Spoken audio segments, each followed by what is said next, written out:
Hey y'all, and welcome to the final protocol module within the practical packet analysis course. And we finally moved our way to the very top of the OSI model, and we're going to be talking about application layer protocols.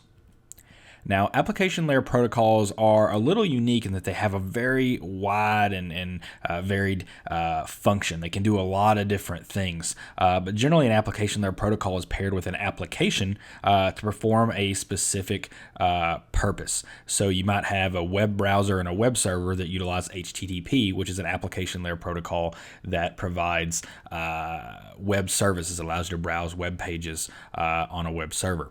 You may have an application like FileZilla, which is an FTP server, which utilizes the FTP protocol to allow you to transfer files back and forth. So you have programs that are all built around these protocols. And that's an important distinction to make, is that programs and protocols are not the same thing. You can have a lot of web servers, you can have a lot of web browsers, but all of them use HTTP. Now, they might have some subtly different implementations of HTTP. They may use some different fields and things like that, but for most part, they use the same protocol. The reason is because by using the same protocol, we can all speak the same language. Anybody can develop these tools. We have interoperability amongst people who want to browse web pages. So with that in mind, we're going to look at a few different examples of application layer protocols here. There are a lot of application layer protocols. It's not like transport layer protocols where there are really just a few that are in primary use. We have all sorts of application layer protocols, and of course we can't look at all of them. So I'm going to take a look here at really the four most common protocols that I think you're going to deal with and need to understand to really have a good understanding of how the internet works and how people interact with it. We're going to start with DHCP just because I think it's really simple and it's a good introduction into the world of application layer protocols. Of course, DHCP is used by hosts to automatically assign and retrieve IP addresses and IP addressing information. Then we're going to look at DNS, one of the more important protocols on the internet. It allows us to resolve things to other things, most commonly resolve network names and URLs to IP addresses, very critical for the function of the internet.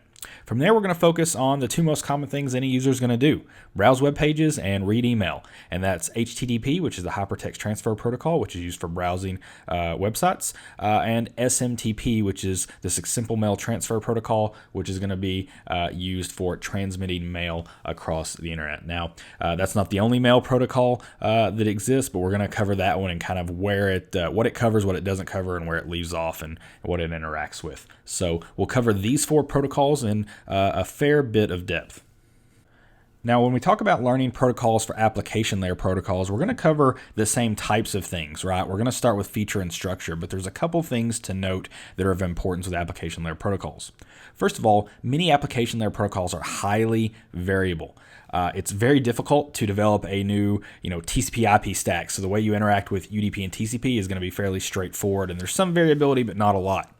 It's a lot easier to develop a web server or a browser or an FTP server or a mail client. And as a result, we have a lot more options here and a lot more implementations of these protocols, a lot of additional functionality that has been added over time to support these applications and so on. So when you're looking at application layer protocols, things are going to be a little bit more variable, which means the structure of them is going to be more variable. And that ultimately means we're not going to look at as many packet maps because the structure can vary so much. We'll look at a packet map for DHCP. I believe we'll look at one for DNS as well. But for instance, when we get to HTTP, HTTP is very wildly variable. So we'll talk about structure. I'll give you how the lines of HTTP are kind of organized. But since it's so variable, we won't look at a very discrete packet map. And the other reason is generally you won't be dissecting application layer protocols in hexadecimal. We save that. Generally, that's a function of a lower layer protocol, something you do there. For our purposes, we'll be using Wireshark a lot, relying on its dissection of those upper layer protocols. So if we're not going to focus on that structure as much, that means we're probably going to focus a little bit more on stimulus and response. And of course, we're going to look at both normal and abnormal stimulus and response. We're going to vary the structure a little bit. I'm going to be jumping in and out of kind of high-level theory of what a protocol does and then straight into the packets. Generally, anytime I talk about something, I want to show you what that looks like at the packet level so you can more easily recognize that. Just as with the last section, we'll probably mostly be using Wireshark, but in a couple times here and there, I'll pop in and out of T-Shark so you can see some things at the command line just to get some experience looking at that if you haven't done that. So we'll vary it up just a little bit. So with that said, let's go ahead and start jumping into application layer protocols.